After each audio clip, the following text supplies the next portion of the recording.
Em breve vamos gritar, porque eu acho que o povo do Rio Grande do Sul quer começar a gritar, né? Começar a gritar para retomar a vida, quer começar a gritar de alívio, de raiva, de dor, de tudo. Daqui a pouco a gente volta a gritar. Nós vamos atualizar o que está acontecendo no Rio Grande do Sul, como é que está a situação por lá. Não sossegou ainda, mas vai aos poucos. Não digo que a vida voltando à normalidade, não, mas vai parando a chuva dramática, né? E o nível do Rio Guaíba vai diminuindo, e agora as cenas de destruição são impressionantes. O processo de reconstrução vai ser incrível. Inclusive, coisas que a gente não pensou, e eu digo, a gente todos os brasileiros, inclusive os moradores do Rio Grande do Sul. Mas, por exemplo, a gente está num esforço bonito de solidariedade, não é nem um esforço, não. Todo mundo está fazendo o que pode, porque sente que é esse o papel numa hora dessa. Então não é um esforço do tipo sacrifício, não. As pessoas fazem isso com boa vontade. E a gente mandou muita coisa para lá. Todo mundo está mandando coisa para lá. Mandando roupa, mandando produtos de limpeza, mandando água, fazendo Pix, mandando ração animal. E aí algumas coisas que a gente não esperava estão acontecendo. Por exemplo, roupa. As roupas vão para lá, estou falando de roupa boa, não estou falando de roupa usada, furada, porque teve gente que fez isso. Furada nem digo, eu digo roupa que não dá para usar. Eu tenho camiseta que tem furo e que eu uso. Então mandar uma roupa que tem um furo não é um problema. O problema é você mandar uma camiseta que não dá para usar. Um tênis rasgado, esse tipo de coisa não dá. Mas as pessoas mandam roupas para lá, como é que lavam as roupas? É um desafio. E eles estão comentando isso. Escuta, tá difícil. Não tem uma central, uma lavanderia central. Não tem onde pendurar as roupas. Então, tem uns desafios que a gente não espera, né? Quando a gente manda as roupas, os cobertores, os lençóis. Tem uma administração difícil de fazer. Então, olha que desafio. Mesmo quando o Brasil inteiro ajuda e manda para lá, tem, portanto, produto de limpeza, a gente tem que pensar nisso, como é que vai lavar, como é que vai estender, onde é que vai pendurar. Os abrigos não são ambientes improvisados, não existem abrigos esperando tragédias, né? Os abrigos surgem de forma improvisada. Então, olha que desafio. Até mesmo quando aparece a ajuda, a roupa principalmente, aparece um desafio novo, que eu não tinha pensado nisso. E na hora em que o Rio Grande do Sul pediu ajuda e todo mundo ajudou, também não pensava nisso, porque o mais importante era vestir as pessoas. Mas tem que lavar, né? Tem que lavar. Usou a camiseta, usou a camisa, usou a calça, tem que lavar. Vai lavar como? Onde é que lava? Onde é que deixa? Olha que coisa desafiadora, né? Como uma tragédia é complicada. Imagina o que é o processo de reconstrução. Vamos acompanhar como estão as coisas por lá, vamos contar como é que estão as coisas em Brasília, vamos conversar com a Juliana Rosa, saber na economia o que está acontecendo. Mas eu queria falar hoje sobre uma decisão. Muita gente, mas eu digo muita gente mesmo, se manifestando nas redes sociais, muita gente protestando, principalmente protestando contra a decisão do ministro Dias Toffoli, que foi tomada essa semana, anteontem, anulando as decisões da 13ª Vara de Curitiba, leia-se do juiz, o então juiz Sérgio Moro, atual senador Sérgio Moro, contra o empresário Marcelo Odebrecht na Operação Lava Jato. Anulou todas as decisões. O Marcelo Odebrecht, a gente sabe, presidente da maior empreiteira brasileira. 2014, a Odebrecht trabalhava em quase todos os estados brasileiros, trabalhava em 70 países, ou tinha trabalhos realizados em 70 países, tinha contratos nos 10 anos anteriores, em 2004 e 2014, em consórcio ou diretamente com a Petrobras, da ordem de 35 bilhões de reais, valores da época. Nós estamos falando de 10 anos, no caso de 2014, mas também tem contratos de 2004, então de 20 a 10 anos, esse 35 bi é 50, 60. Que confessou o pagamento de propina da ordem de 1 bilhão de reais.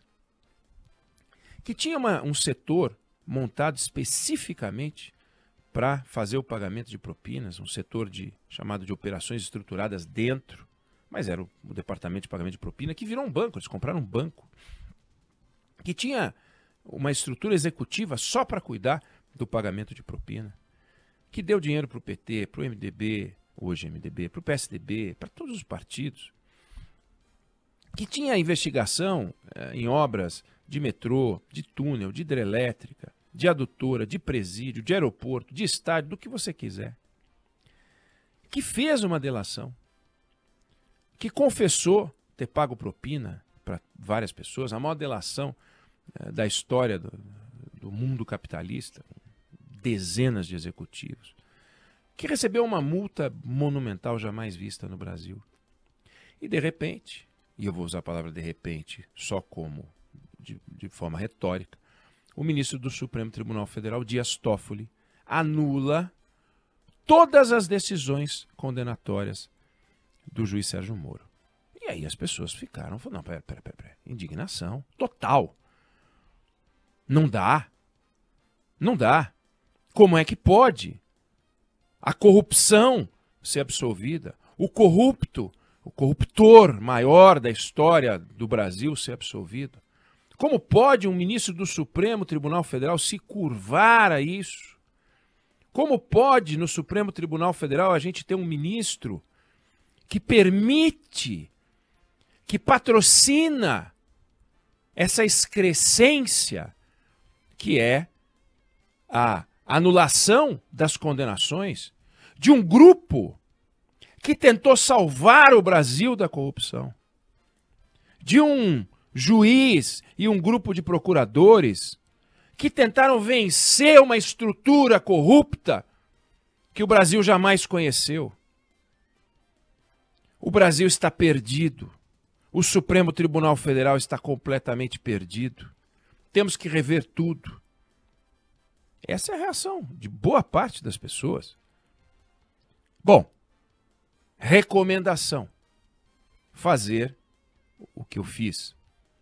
A sentença, a decisão tomada pelo ministro Dias Toffoli está disponível. Está disponível a íntegra da decisão.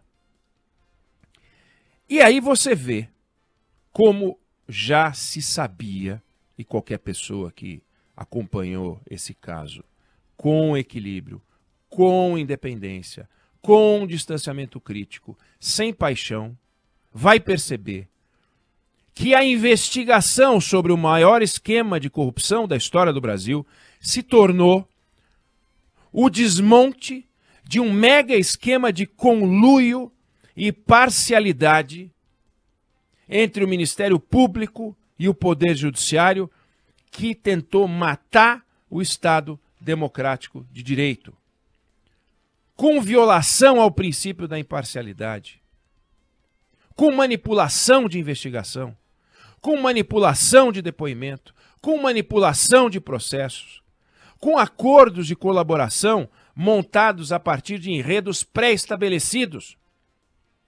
Todo mundo que já se hospedou num hotel viu aquela fichinha, está escrito nome, você põe o nome, Estado Civil, você põe Estado Civil, está tudo preenchido.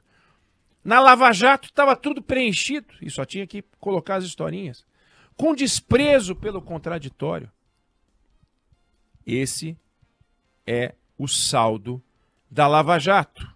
Eu vou pegar, e eu estou com a sentença aberta aqui enquanto a gente conversa, eu vou pegar aqui trechos para a gente ver juntos o absurdo do que a gente está falando.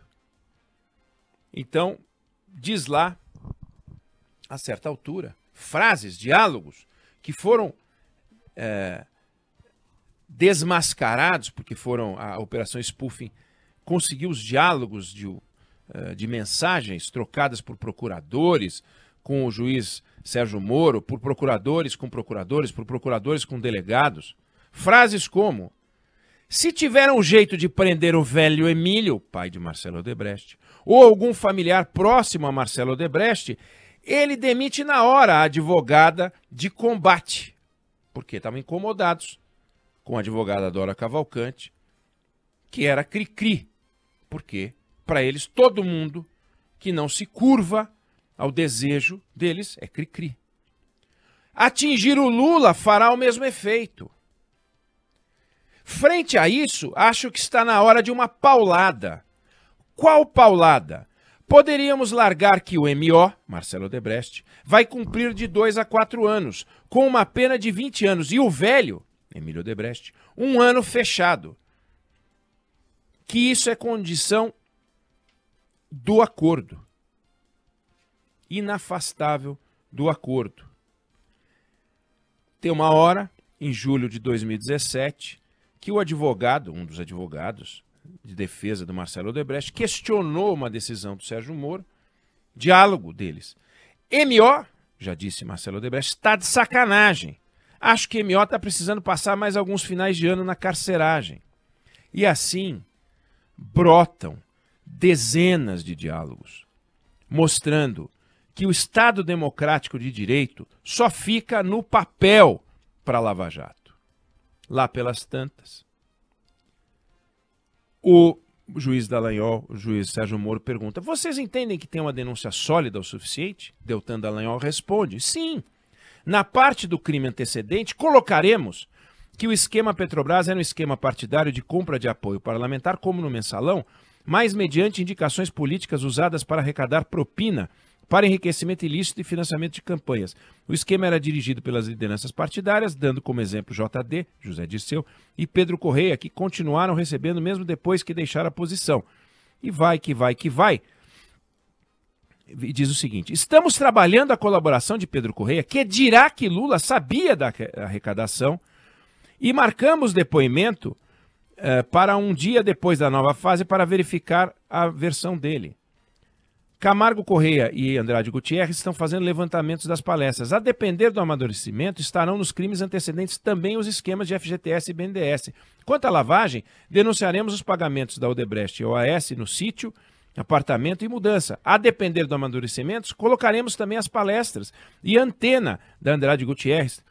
Andrade Gutierrez que colocou uma antena perto do sítio do Lula porque ele reclamava que o sinal estava ruim. Aliás, reclamaram que o sinal estava ruim. Em linhas gerais é isso. Eu creio que é suficientemente forte e tal. E vão trocando para dizer como é que é a denúncia. É inacreditável. A Lava Jato deveria se comportar como parte do sistema de justiça brasileiro, porque é parte do sistema de justiça brasileiro e deveria trabalhar segundo as regras previstas para o sistema de justiça. E o nosso sistema de justiça prevê que os juízes empreguem nas sentenças as normas constitucionais. E, no entanto, a Lava Jato está passando por esse papelão. Um monte de procurador, um juiz, e as decisões que o Supremo tomaram, essa uma delas, não são contra as descobertas da Lava Jato, contra as provas da Lava Jato, contra o material da Lava Jato, mas são decisões que revêem as opções equivocadas feitas pelos procuradores e pelo juiz Sérgio Moro. Quem é que deu um duro golpe na Lava Jato? O STF, que está dando um duro golpe na Lava Jato? Ou o juiz Sérgio Moro e os lavajatistas todos? Não se questiona se tinha 50 milhões de reais nas malas do Gedel Vieira Lima. Elas não vão virar 50 reais. O gerente da Petrobras, que tinha uma centena de milhões de dólares na conta, não vai deixar de ter. As empreiteiras não deixaram de pagar propina, mas os cuidados no processo são fundamentais, como na cirurgia, em que o médico, a forma como ele aborda e faz a incisão, define a diferença entre a vida e a morte do paciente. Isso vale na engenharia. Uma obra para em pé ou cai de acordo com os que são chamados de detalhes. No direito, o que se chama de detalhe é a essência do processo. Não dá para aceitar o que aconteceu. A Lava Jato tinha a obrigação, esse juiz Sérgio Moro, irresponsável, esses procuradores irresponsáveis, tinham nas mãos um mega escândalo. E por quê? Sentiram que não tinham as provas suficientes para poder condenar aquilo que eles estavam vendo e poder botar na cadeia as pessoas, começaram a trabalhar, a forjar, fizeram um conluio, manipularam, cometeram ilegalidades. E os fins não justificam os meios, nunca. Nunca os fins podem justificar os meios. Você vai tirar a sua carteira de motorista, tem uma sequência que você tem que seguir. Se você não seguir, você não recebe a sua carteira, não podemos chamar isso, volto a dizer, de detalhes. Então, para quem está indignado, eu também estou indignado, porque corrupção existiu. Agora, olha o saldo da Lava Jato. Que lixo!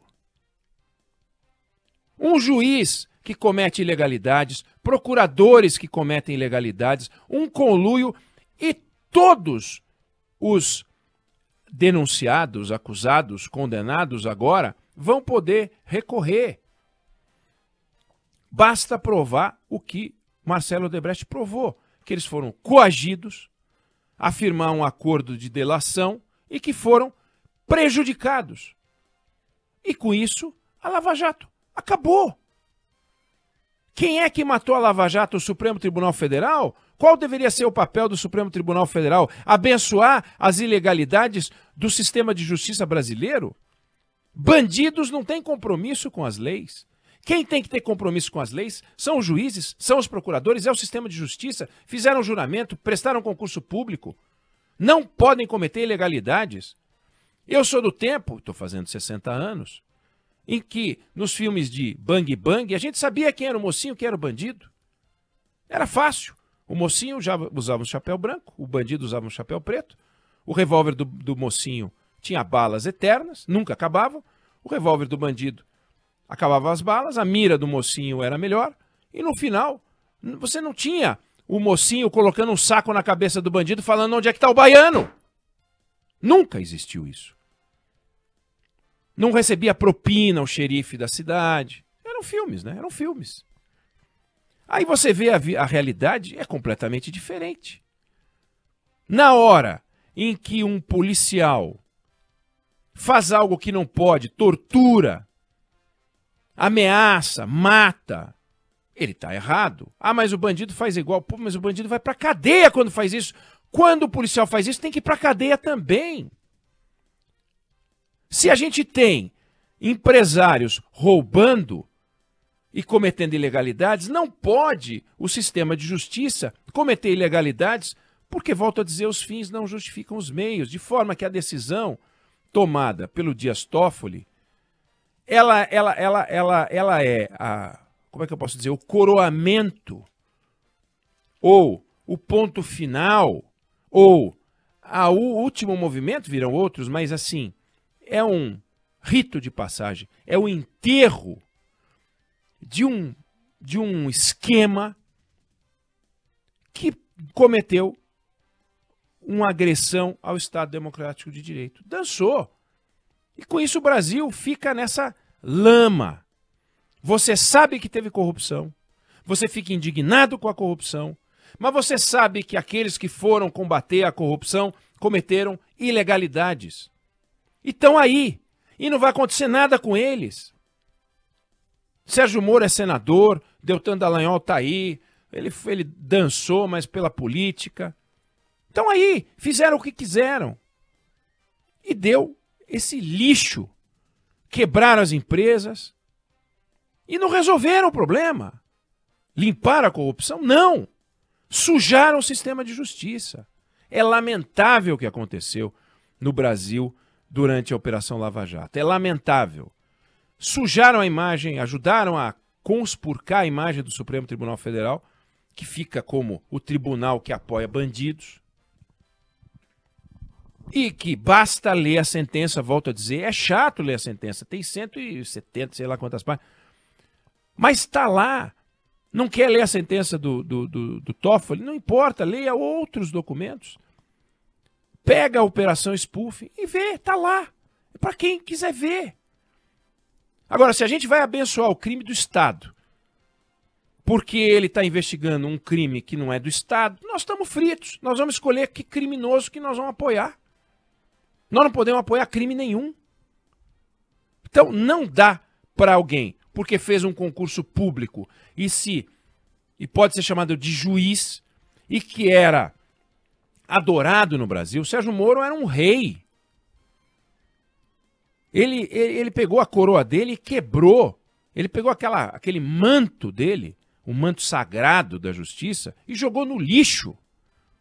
O cetro dele foi para o lixo. E esse é o saldo da Lava Jato. Uma decisão do ministro Dias Toffoli inquestionável, indiscutível do ponto de vista jurídico, mas que socialmente a gente fala, pô, mas não é possível um país desse que tem um esquema de corrupção que vira pó, e aí todos saem e fica tudo por isso mesmo, o juiz não acontece nada com ele, o procurador não acontece nada com ele. É o Brasil do sistema de justiça. É lamentável o que aconteceu, mas não dá para questionar a decisão do Dias Toffoli. Então, para todos que questionaram na rede social, para todos que questionam na rede social, para todos que estão incomodados com o que eu estou falando, para todos que vão se irritar com o que eu estou dizendo, para todos aqueles que se revoltam com o que eu estou falando, que vão falar que eu estou defendendo, eu recomendo, façam o que eu fiz. Procurem ler. E lendo, vão continuar com vontade de vomitar no balde, de nojo, mas não porque o ministro Dias Toffoli tomou uma decisão nojenta, que dá vontade de vomitar, mas porque o que aconteceu no Brasil a partir de 2014, por causa desse grupo irresponsável, patrocinado pelo atirador-geral da República, isso é a maior distorção que a gente viu nos últimos tempos. É lamentável o que aconteceu. E não resolveu o problema da corrupção. Eu não sei se você concorda, não sei se você discorda, muita gente vai discordar, talvez mais do que as pessoas que vão concordar, mas essa é a opinião que eu tenho sobre o assunto.